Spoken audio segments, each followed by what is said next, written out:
facing us. I think the President's right.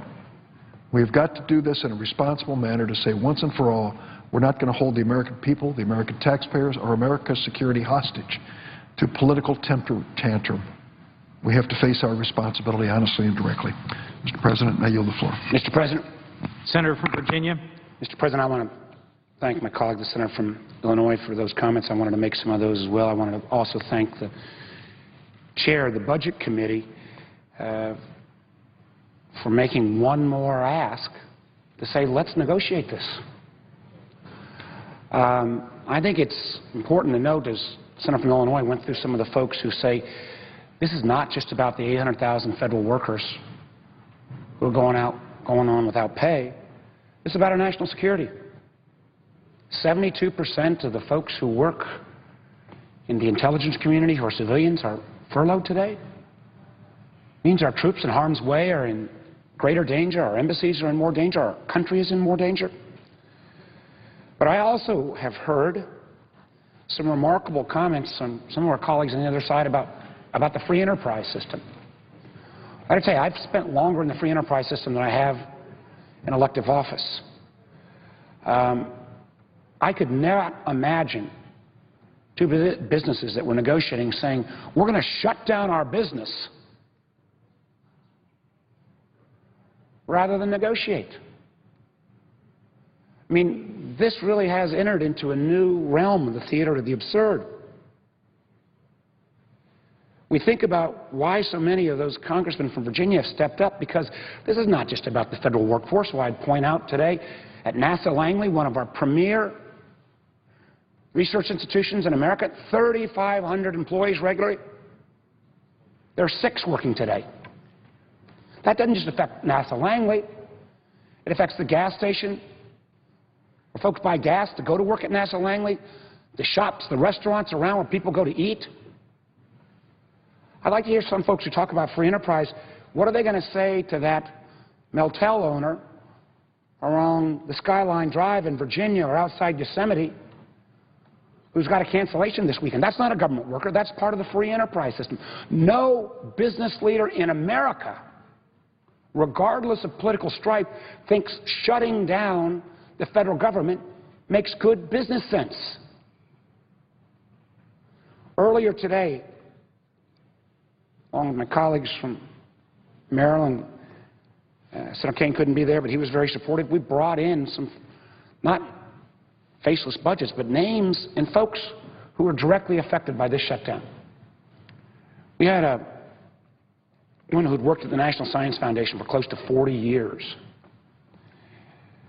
saying she'd gone through about $2,500 hit from the furloughs already, was unsure, she hadn't bought a car last week because this was hanging over her head.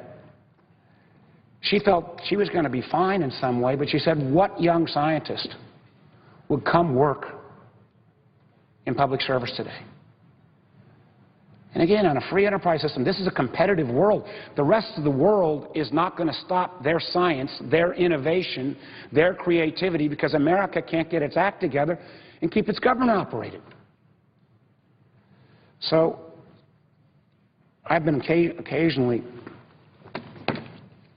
called by some of my colleagues on this side of the aisle too reflexively bipartisan, and there's always both sides of an argument. But on this argument, on this fact, there is no lack of clarity in my mind that holding not just our federal workforce, but the economy of America hostage, to say until we get our way, we're not going to reopen the largest enterprise in the world, the federal government of the United States, is more irresponsible than anything I've seen, not only in my political life, business life.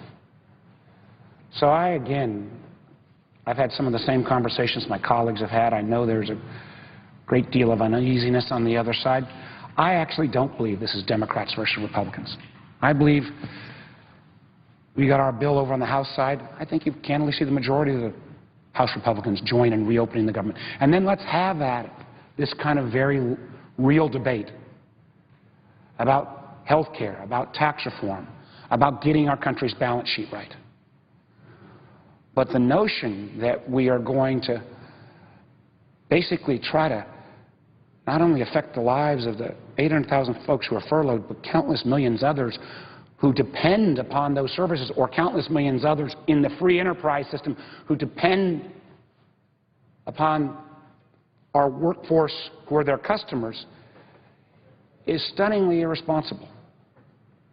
All of us here say we want our economy to recover. But let's get our balance sheet right. But in the meantime, let's open the government. Let these folks get back to what their job is. And let's have this conference that has been called for now 18 different times. I'll close with this, and I know other folks have mentioned this. No matter what happens going forward, we're going to ask our federal workforce to do more with less resources. Again, I've spent more time in the private sector than I have in the public sector. I've built companies. The last thing you do to your workforce when you're asking them to do more with less is disrespect them continuously the way we have the federal workforce over the last 3 years. 3 years without pay, furloughs, being called somehow that you're riding in the wagon, not driving the wagon. I got to tell you, as somebody who got here because there were good public schools, because there was a student loan program, because I had a free enterprise system that allowed me to fail, but because there were support systems put forward by a federal government, I don't think those folks, I think they're pulling that wagon every bit as much as any other American. So I hope we will be able to get not only those folks in the House but others to be willing to say it's time to get this government reopened. It's time to have the long overdue conversation about our balance sheet. Yeah, I appeal to all of my colleagues to let's get this behind us. But please don't bring somebody down here and say on the free enterprise system that somehow it is rational, logical, or makes good business sense to keep this government shuttered. Mr. President, I yield the floor.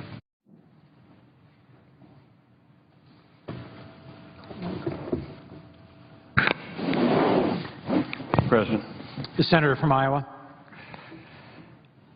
President, first of all, in all this mess, there's some really good news.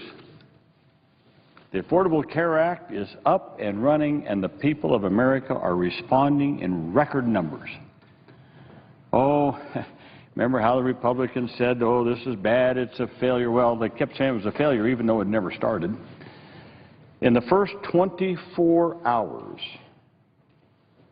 of healthcare.gov being up, that is the national marketplace, the federal one, 4.7 million people visited.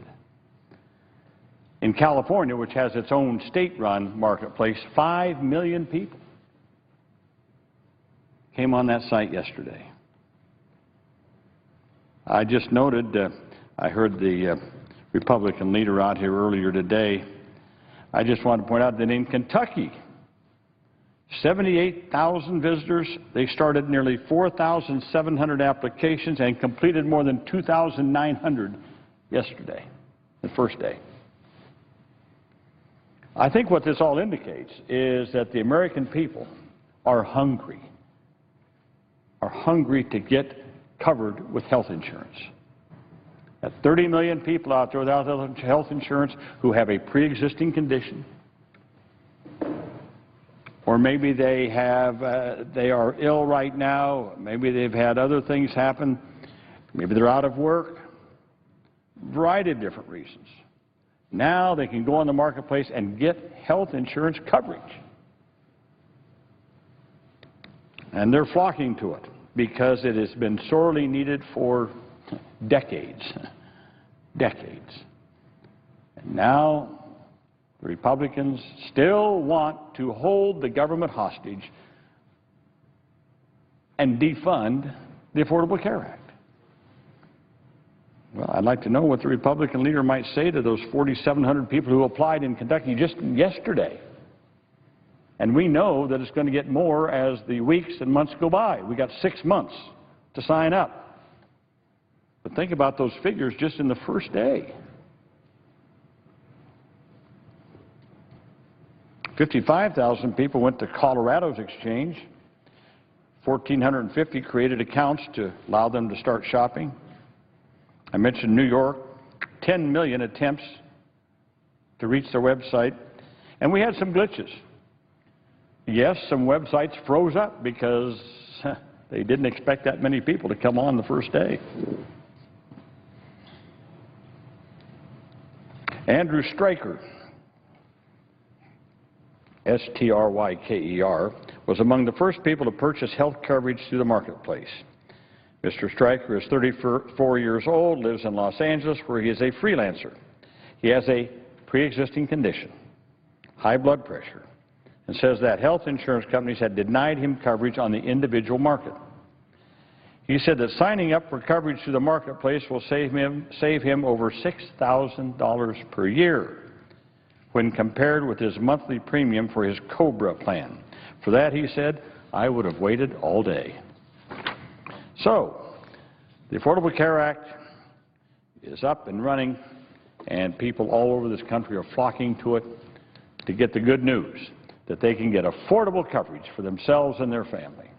And the same is happening in my own state of Iowa, where the plans have come in as some of the lowest in the country, some of the lowest. So that's the good news. And the bad news is Republicans here are still trying to stop it. Stop it before too many people get health insurance, and then they know they won't be able to turn it back. Well, the people of America have waited too long to have health insurance coverage for themselves and their families, for everyone to have it. Now everyone can get health insurance at a price they can afford. So we're going to have health coverage not just for the healthy and the wealthy, but for everyone in this country. And that is the good news. But, Mr. President, we're now in day 2 of the federal shutdown. If you listen to some members across the aisle and in the other body, you might get the sense that it's no big deal. A congressman from my own state said that, oh, the sky hasn't fallen. We've had the government shut down. The sky hasn't fallen. Roof hasn't caved in. No big deal. Well, I may have paraphrased a little bit on that, but that's basically what he said. They seem to think that you can just simply turn off the federal government for a few days or a few weeks, a month or two, and it just won't matter. Well, I don't understand this attitude, but it's what you hear from members of the other party. Let me try to explain what a government shutdown means in the areas that I'm most familiar with as the chair of the Labor, Health, Pensions, Health, Education, Labor, and Pensions Committee, and as chair of the Appropriations Committee that funds those programs.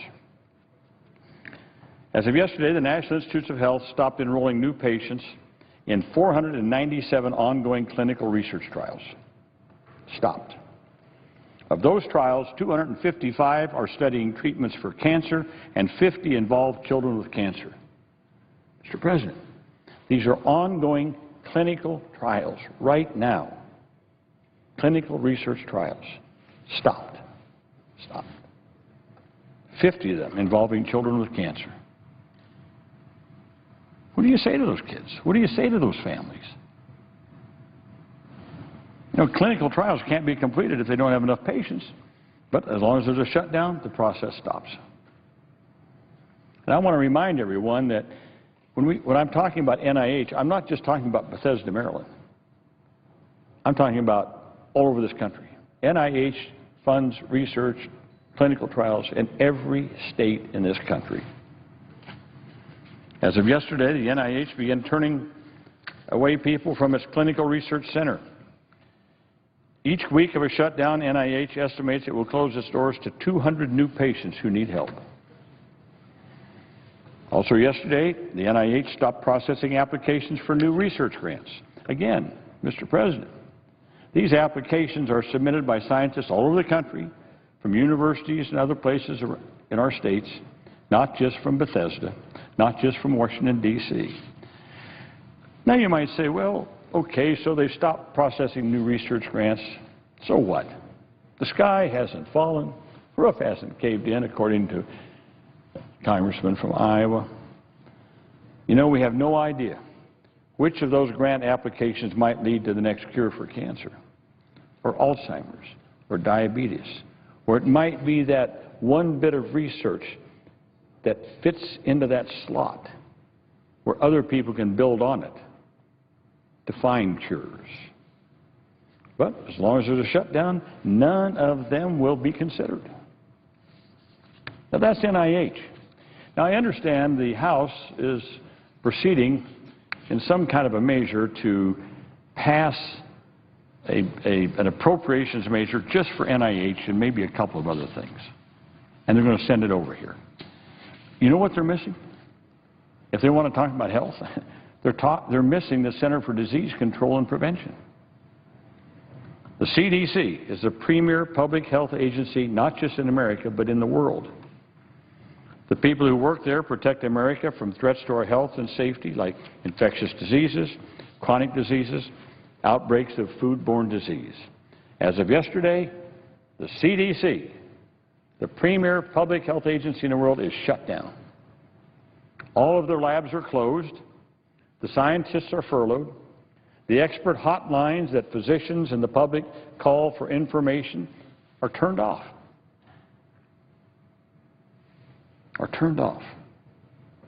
The Emergency Operations Center is on a skeleton crew for outbreak response. Maybe that should give us some comfort. But the CDC is not doing any disease monitoring. So who's going to sound the alert if they're not doing the monitoring? And you know, I have to add, you know, viruses don't just break out when the government is open. I'll never forget what our former chairman of the Appropriations Committee, under whom I served some years ago, Mark Hatfield, great senator from Oregon, when he gave his final speech here on the Senate floor. I remember it well. I remember him saying, it's not the Russians are coming, it's the viruses are coming, the viruses are coming.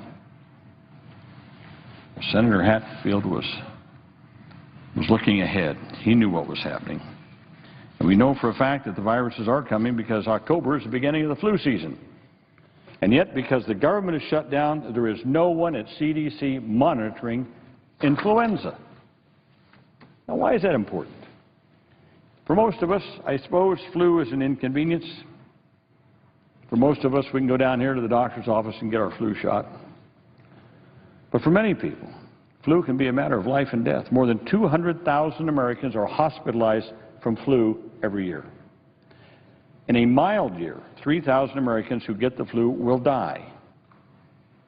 And in a severe year, that toll can rise to almost 50,000. So, this night now is precisely when the Center for Disease Control should begin monitoring which strains are circulating across the country, which communities are being hit hardest, so they can isolate it, find out what's happening, keep it from spreading. But, Mr. President, as long as there's a shutdown, CDC is not doing this.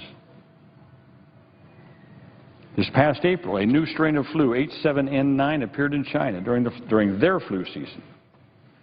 It's very deadly. 20% of the people who got it died. Now, thank goodness we haven't had that outbreak in America. But as long as the CDC is shut down, no one is watching for it. No one is out there monitoring to see if that strain of flu might get an outbreak someplace in this country.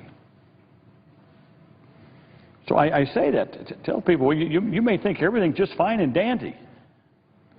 You know, my fellow congressman from Iowa might say, well, the sky hasn't fallen, the roof hasn't caved in.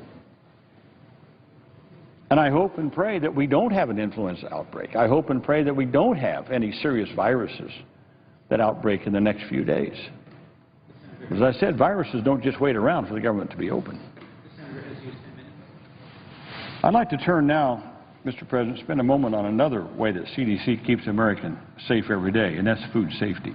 The Senator's used 10 minutes. Mr. President, under what order are we? We have a unanimous consent agreement. The Senators will speak for 10 minutes.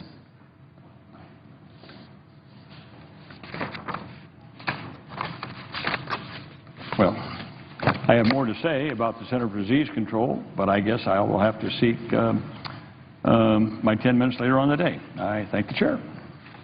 Thank you, Chair. May I say, Mr. President, The Senator from New Hampshire. if the senator from Iowa needs a couple of minutes to wrap up, I don't think I will take my full 10 minutes, so I'd be happy to cede to you a couple of minutes if you'd like to use those. I thank the senator. She's very kind. I have at least another 5 to 7 minutes to go. I have some data from CDC that I want to do, so I thank you very much. That's very generous of you, but I'll just pick it up later, I guess. Thank you.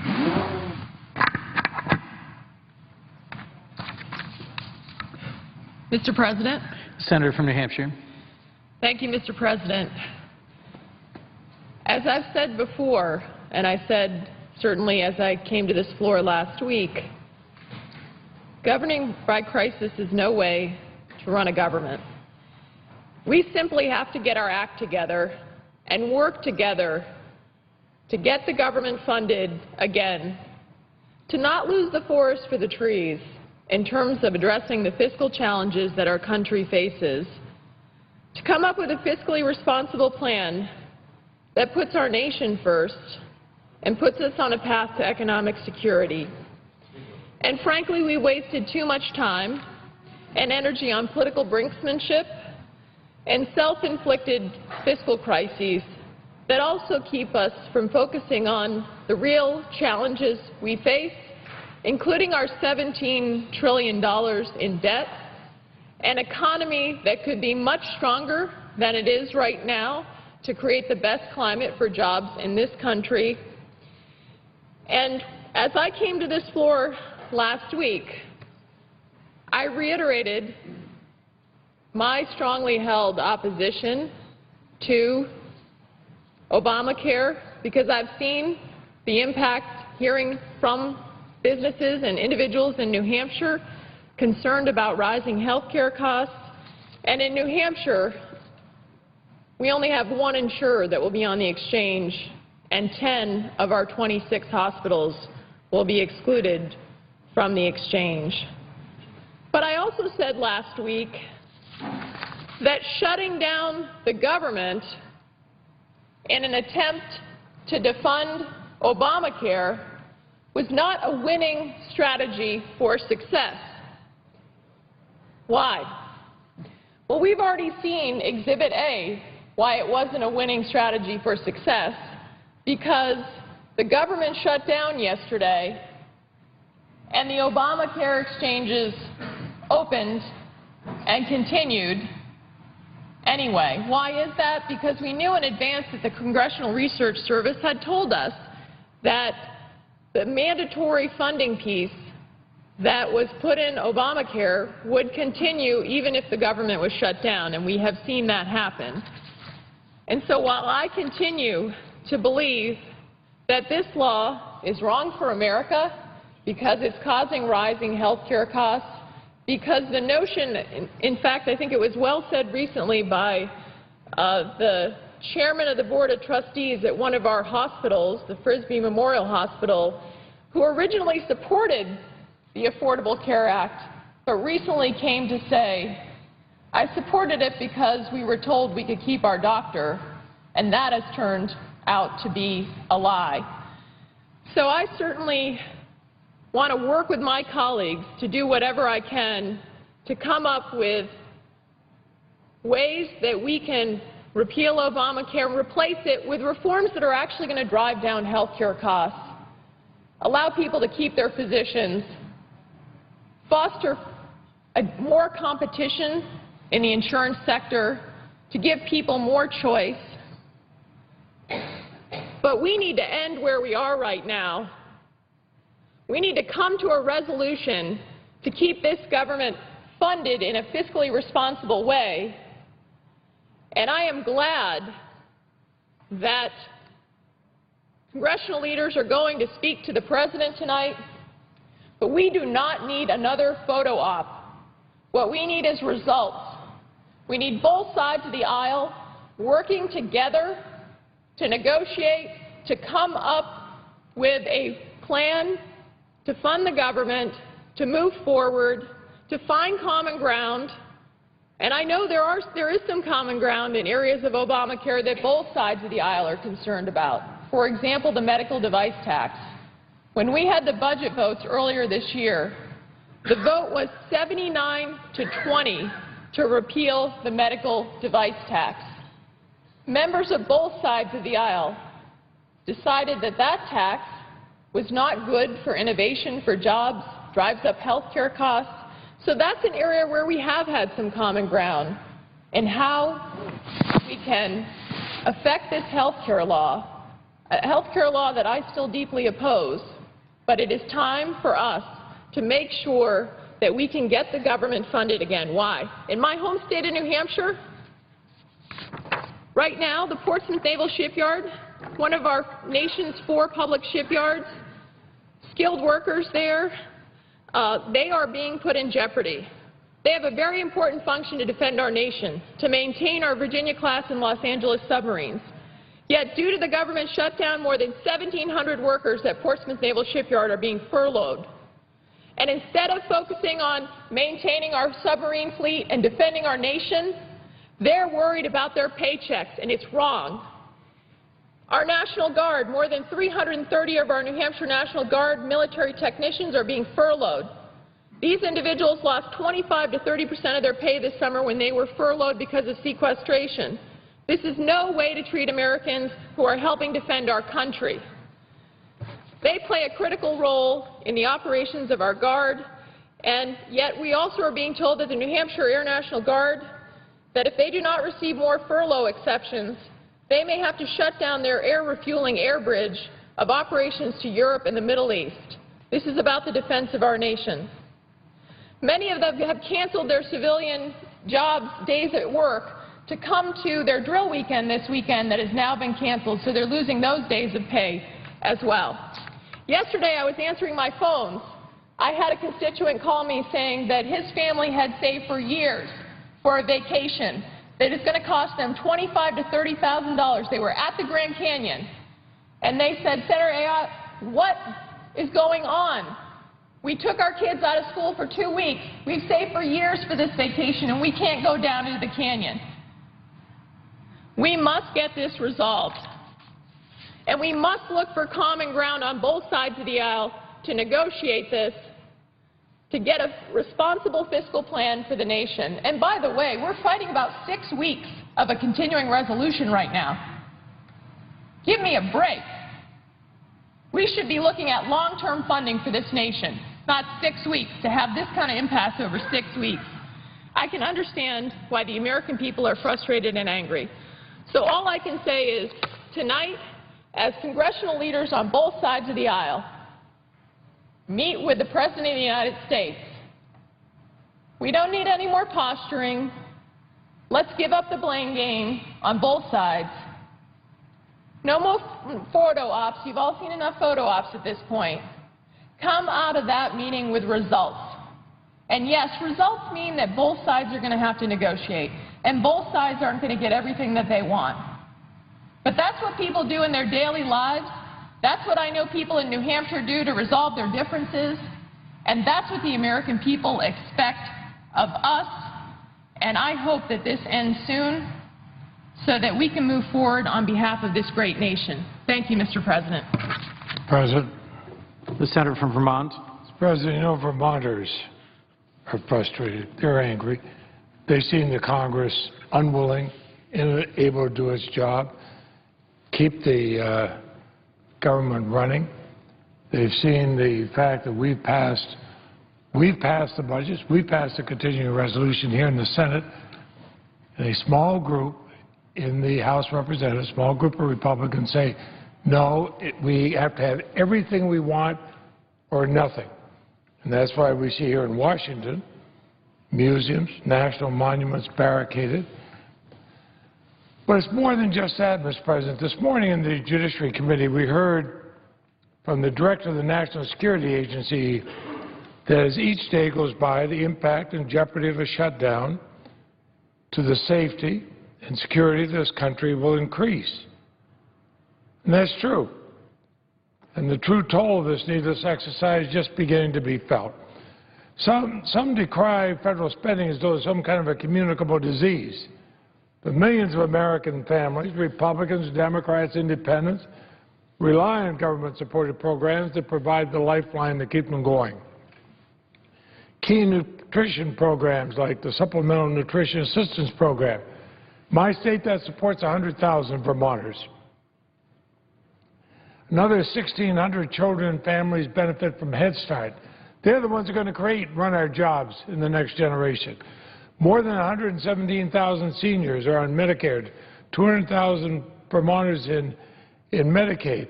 They don't know how long this is going to continue, but the shutdown is hurting in other areas too. Buyers hoping to purchase a home with a loan from the Federal Housing Administration are being turned away. Can you imagine that ripple effect when real estate is finally starting to pick back up? And what they're saying is, oh, the economy, we worry about the economy. They're trying to kill the economy by not letting Federal Housing Administration work. In Vermont, 450 technicians of the National Guard were furloughed yesterday, another 100 released from active orders. That, the financial effect, of course, but the national security effects are amazing. In Vermont, we have a lot of agriculture. There's no one in the field or in the office at the Department of Agriculture. 200 USDA workers who, especially this time of year, are there to help Vermonters. They've been forced to close up shop as a result of the shutdown. WIC, the Supplemental Food Program for pregnant women and young children, is 100% federally funded.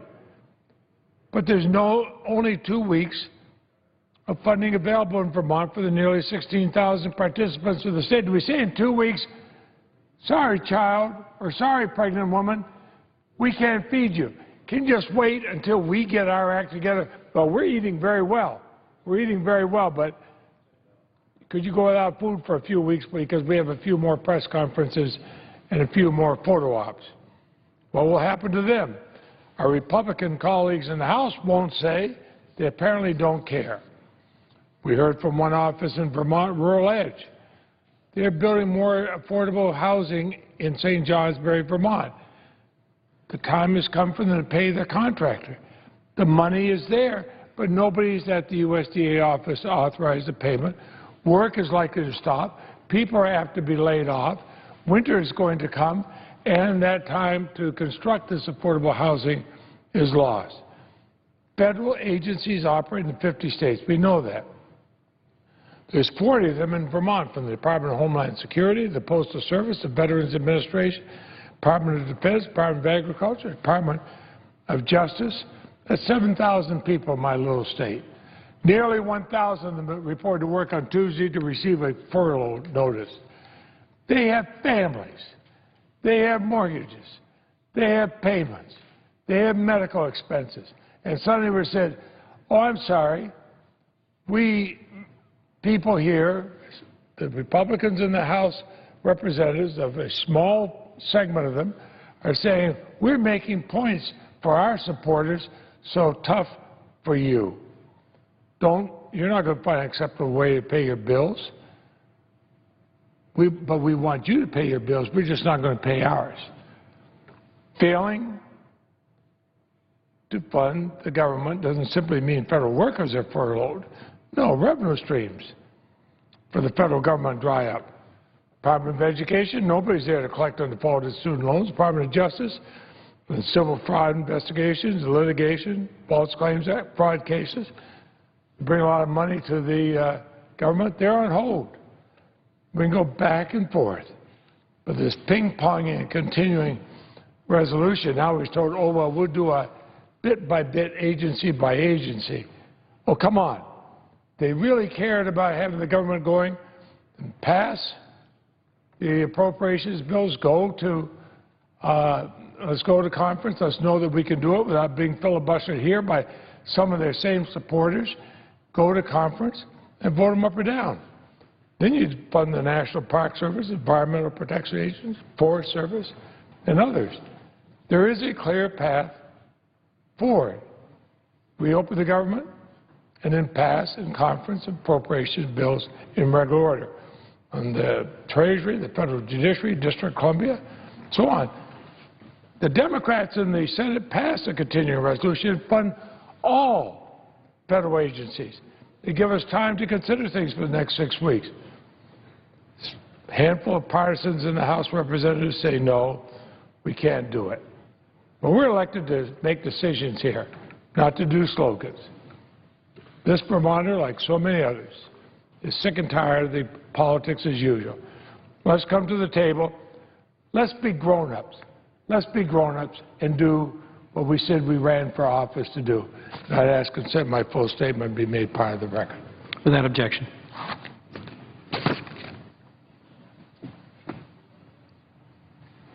Mr. President. The senator from Indiana. Mr. President, today is day 2 of the ongoing government shutdown and negotiations to find a resolution to our differences remain in a stalemate. Actually, I don't think we can even use the word negotiations because you really can't negotiate if there's only one side at the table. It takes 2 parties, and there's only one party there. And yesterday, the Majority Leader, Reid, made it crystal clear when he blocked the House Republican proposal to sit down and talk. For months we've heard that Republicans need to sit down and talk from the Senate. The House has sent over a bill to do just that, and the Majority Leader blocked that. And to say that the people in my state are frustrated with this type of action is an understatement. Hoosiers and Americans are tired of the ongoing dysfunction in Washington and the inability of Congress and this administration to do our job.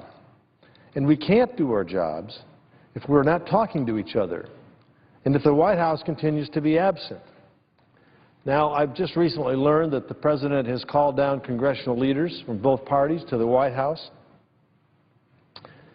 I initially thought that's a positive step, and then I heard the news that the White House has already released a statement saying that the President is doing this to reiterate that he will not negotiate. So my question is, what's the point? Maybe a photo opportunity, but certainly no progress on the stalemate that we're addressing here today and tomorrow and perhaps for weeks ahead. It is ironic that the President's willing to talk and negotiate with the President of Iran or the President of Russia, but is unwilling to negotiate with Republicans or Democrats in the United States Congress. Sadly, this has been a model of the White House, continued campaigning and ignoring governing, assembling pseudo-campaign-like settings to blast Republicans. This is not a helpful strategy to achieve a resolution to this shutdown. We have seen a series of attempts by House Republicans to send over legislation that would at least fund some of the more dysfunctional effects of a shutdown. Fortunately, we agreed that we would fund our troops.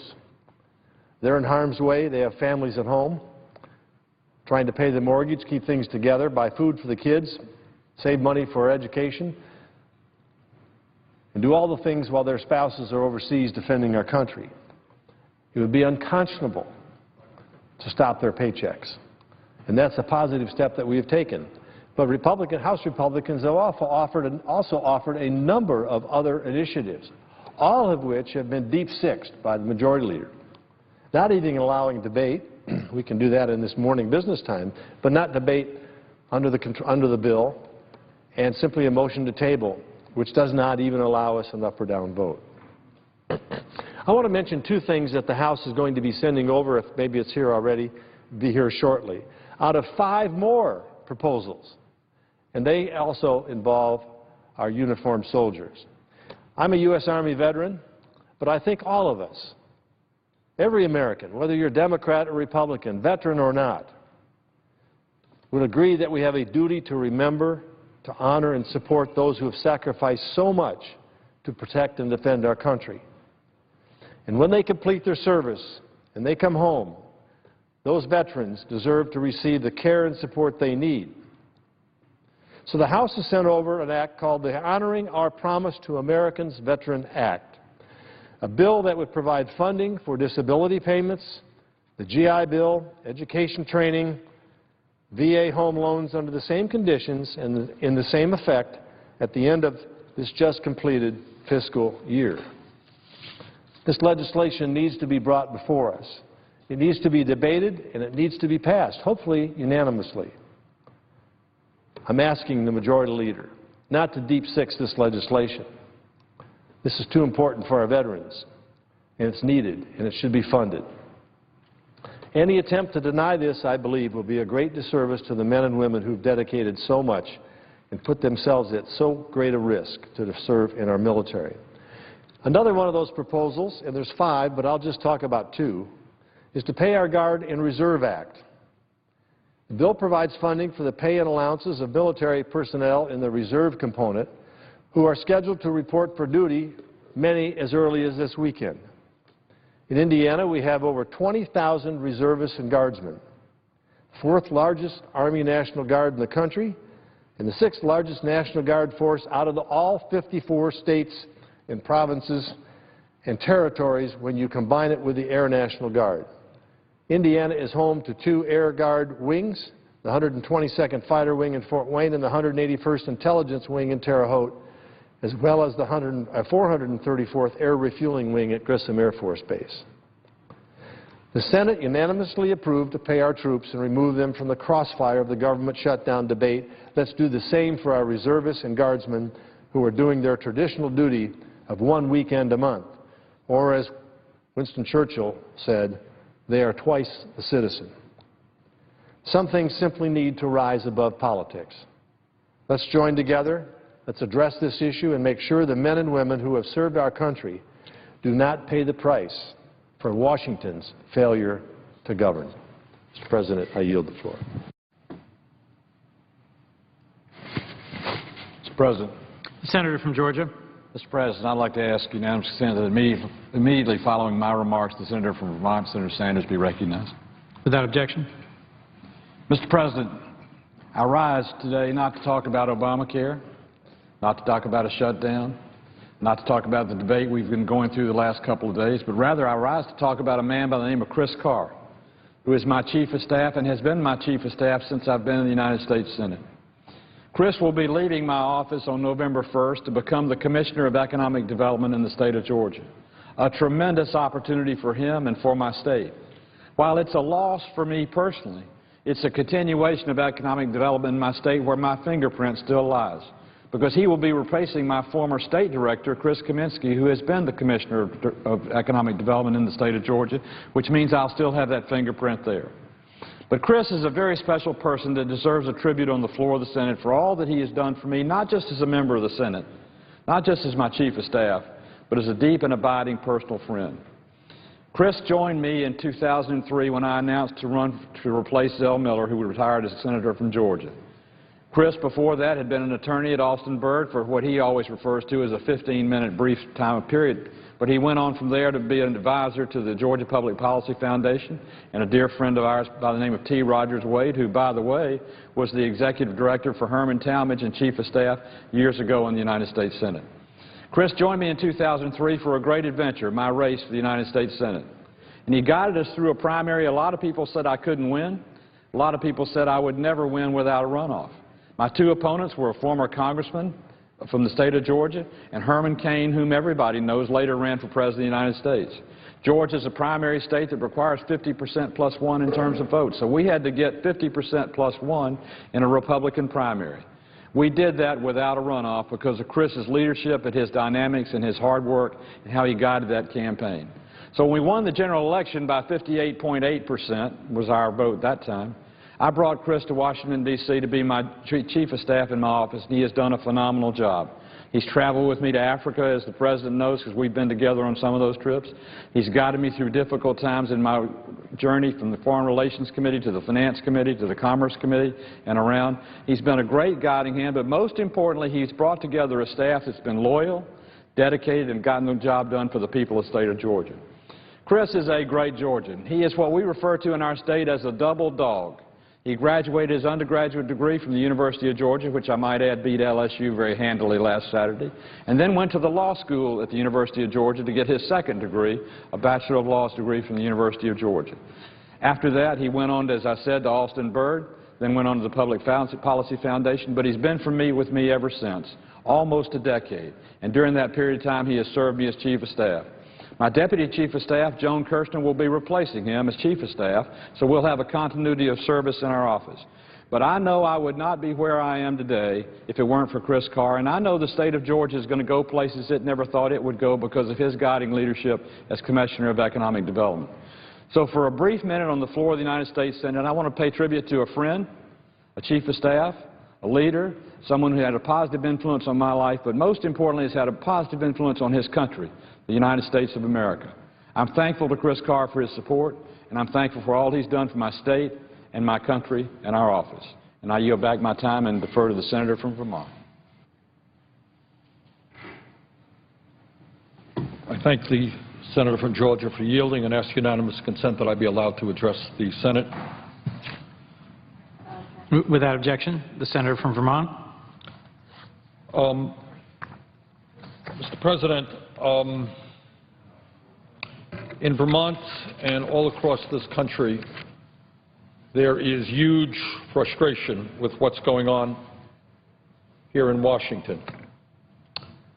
It is clear to me that with the middle class of this country disappearing, with millions of Americans working longer hours for lower wages, with poverty today at an all-time high in terms of the number of people living in poverty, with young people graduating college deeply in debt and others not having the resources to go to college, with real unemployment at close to 14%, youth unemployment higher than that, minority unemployment very, very high, an infrastructure that is collapsing, with the IPCC, the scientists all over the world who are studying global warming telling us that we have a planetary crisis that must be addressed by cutting greenhouse gas emissions. What people are seeing is that we have all of these problems affecting them and their kids and the planet, and here in the United States Congress we can't even get a budget passed. And people are angry in Vermont and across the country, and they are frustrated. I know that many people are saying a plague on everybody. You know, you people are all terrible. I just hope that we can go a little bit beyond that and try to understand, in fact, what is happening and what the cause of this terrible government shutdown is, and why 800,000 decent people who happen to work for the federal government today are not at work, are not earning a paycheck, are scared to death about how they're going to provide for their families or take care of other basic needs. How did it happen? Well, I think very simply what we should understand is that the United States Senate passed a conservative budget, continuing resolution, till November 15th, much lower than I had wanted. In fact, it is a Republican budget. It includes this terrible sequestration, something that I strongly oppose. But it was passed as a compromise gesture, sent to the House. Now, here is the most important point that I think people need to understand in terms of what's going on here in Congress. Right now, according to every knowledgeable source, the U.S. House of Representatives has the votes today to pass a clean continuing resolution, the bill that was passed here in the Senate. They have the vote. It's not a question of the Speaker coming forward and saying, gee, I just don't have the votes. They have the votes. The political problem is that the Speaker of the U.S. House of Representatives has chosen to be the Speaker of the Republican Party, not of the whole House of Representatives. And what is happening is he has 30 or 40 extreme right-wing people who are absolutely insistent that they want to repeal or defund the Affordable Care Act or Obamacare. And the only way they will support any budget if there is language in it that defunds Obamacare. Now, the reason why we cannot support is not just because Obamacare was passed close to 4 years ago and signed by the President. It's the law of the land. It's not just because the United States Supreme Court ruled that it was constitutional. It's not just because there was an election held last year in November in which this was perhaps the major issue, and the President won re-election by 5 million votes. And here in the Senate, the Republicans lost 2 seats. And in the House, they lost some seats. So we've been through that issue. It is the law of the land. But the real reason we cannot accept that language is that we would begin to accept a terrible, terrible precedent. And what the precedent would be is it doesn't matter what happens in an election. It doesn't matter what happens in terms of the normal legislative process of the U.S. Congress. What we would be saying is that a small group of people can blackmail the American people, can hold the American people hostage unless they get their way.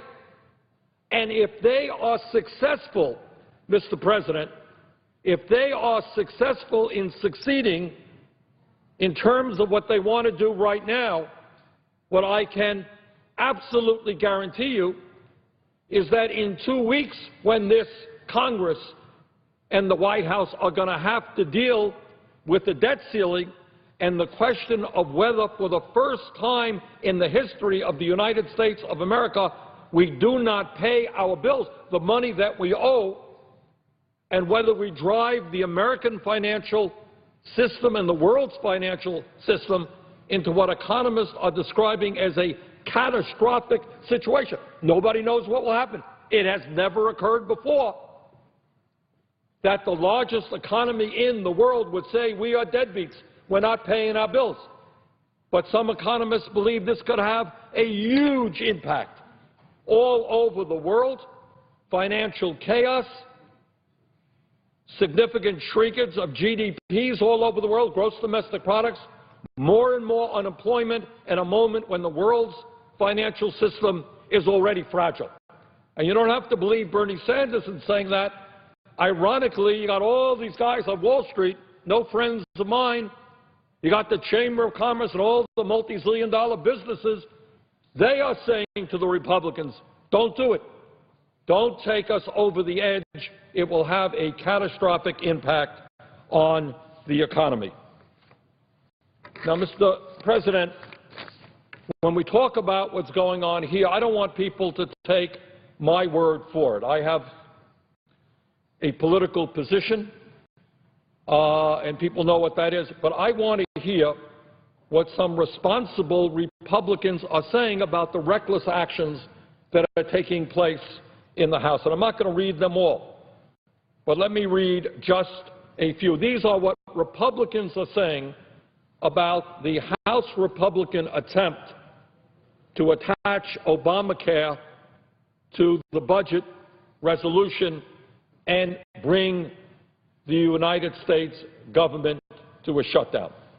Saxby Chambliss, Republican senator from the state of Georgia, he says, he's no friend of Obamacare, he says, I'd love to defund Obamacare too, but shutting down the government and playing into the hands of the president politically is not the right thing to do. Plus, it's going to do great harm to the American people if we pursue that course. We've been there. It didn't work. Dan Coates, Republican Indiana, was on the floor here a moment ago. Here's the hard truth. President Obama will not overturn his signature legislation so long as he is president and the Democrats have control over the Senate. Along with these political realities, refusing to pass legislation to keep the government funded will not stop Obamacare from going into effect. Representative Peter King, Republican, New York, in the House, quote, we should not be closing down the government under any circumstances. That doesn't work. It's wrong. And, you know, Obamacare passed. We have to try to defund it. We have to try to find ways to repeal it. But the fact is we shouldn't be using it as a threat to shut down the government. And many, many, many more Republicans are saying the same thing. What we believe right now is that a significant majority in the House of Representatives today are prepared to end the shutdown if the Speaker will give them the opportunities. Mr. President, interestingly enough, while we have great discussions here about Obamacare, and many of my Republican friends come up here to say, you know, how terrible it is, the American people today, in a sense, are voicing their opinion on Obamacare all over this country in their homes and in offices all across America. And nationally, more than 10 million Americans have gone onto the website healthcare.gov and other websites to look for affordable health insurance plans under Obamacare or to receive more information. 10 million Americans in a two-day period. The truth of the matter is 48 million Americans have no health insurance, something my Republican friends forget. Many of them are paying much more than they can afford for health insurance. So yes, people want an opportunity to get insurance if they don't have it. They want an opportunity to get more affordable insurance if they can. So while these guys are talking about ending Obamacare, millions and millions of people all across the country are trying to find out how they can get into the program. And these guys are saying, well, we don't care what millions of people want. We're going to defund it. I mentioned 10 million people have gone to the federal website. In my small state of Vermont, more than 13,000 people have visited our Affordable Care Act website. California, if you can believe this, one state has reported 5 million visits to its Affordable Care Act website. In Kentucky, more than 78,000 visitors have gone to its Affordable Care website. Importantly, Kentucky is the only state in the South that has chosen to participate fully in Obamacare by both expanding Medicaid and operating a state-level health insurance exchange. New York State, almost 10 million people visited the website on the first day. So, Mr. President, to nobody's surprise, if you don't have any health insurance, or if you're having today health insurance that you can't afford, and you're given the opportunity to come into a program which provides you with some help, people are taking advantage of it. And as millions and millions and millions of people are trying to figure out how they can get into the system, we have our Republican friends over in the House who are saying, no, we want to defund it. We don't want to give you that opportunity. Mr. President, there is a website called Nation of Change, a very good website. And I just want to read some of the headlines that they have assembled about how people are responding to the Affordable Care Act. Connecticut, health care plans begin 28,000 plus, go online to state marketplace. Georgia, enrollment sites are swamped on first day, according to the Augusta Chronicle. Idaho Health Exchange launches with few hiccups. Idaho Statesman. Indiana, insurance marketplace draws strong early interest from the Journal and Courier. Kentucky, Kynect opens to high demand, the Courier Journal. Maine, insurance marketplace opens to flood of interest. Delaware, off and running a new market, website overwhelmed on first day of access. Michigan, insurance exchange debut draws millions, the Detroit News. New Mexico, Obamacare, plenty of interest, a bevy of computer stacks. On and on and on. Colorado, heavy traffic slows health website on debut day. All across the country, to nobody's great surprise, people who have no health insurance are saying, yeah, we don't want to go throughout life worrying about whether we're going to go bankrupt or whether we're going to be able to go to a doctor. And they are trying to get more information about the Affordable Care Act, and they are signing up in huge numbers, higher than people had anticipated. And our Republican friends in the House are saying, we don't care that on the first day 10 million people expressed interest in this legislation. We want to end it. We want to end it. So it passed. It's the law. Millions of people are signing up, gaining information, and they are saying we will continue to shut down the United States government, deny a paycheck to 800,000 American workers. We don't care what happens to them unless we get our way. And right here in the Senate and in the House, you have sensible Republicans who are saying what is obvious. You don't have to agree with Obamacare. I don't agree with Obamacare. I think it needs to be significantly improved. I believe in a Medicare for all single-payer program. But at least Obamacare is providing health insurance to some 20 million Americans today who do not have it. Mr. President, I think it's important to make a point that is not being made often enough in terms of putting what is going on today with this shutdown in a broader context. Of course, we can have an argument over Obamacare. I don't think it's perfect. I want to see it improved. But where our extreme right-wing friends in the House are coming from is a lot more than trying to end Obamacare. And everybody has got to understand that, and I think there is too little discussion on this issue.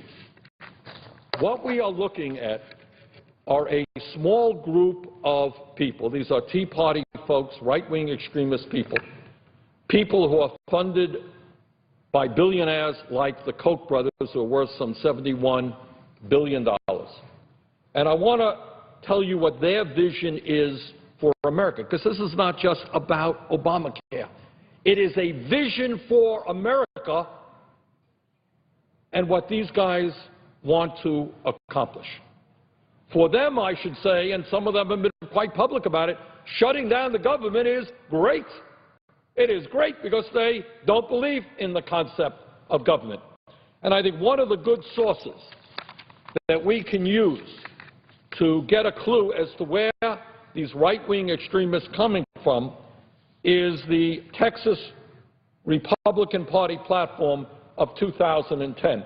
And I want to use that. I could use other sources. But Texas is a very large state. Texas is today controlled by very conservative Republicans.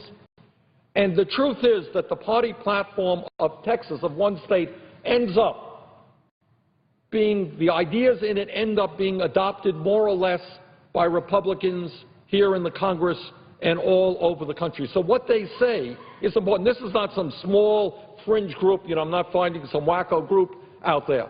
This is the state of Texas Republican Party platform of 2012. And I want to be very clear in telling you what this platform that they have is about. And these are the ideas, by and large, that our right-wing extremist friends believe in. So it goes a lot more than Obamacare. This is what the 2012 Republican Party platform states. Quote, we support an immediate and orderly transition to a system of private pensions based on the concept of individual retirement accounts and gradually phasing out the Social Security tax, end of quote. Well, if you phase out the Social Security tax, you are ending Social Security. Goodbye, Social Security. In my view, Social Security is probably the most important program ever passed by the United States government. Today, over 50 million people are in the Social Security system.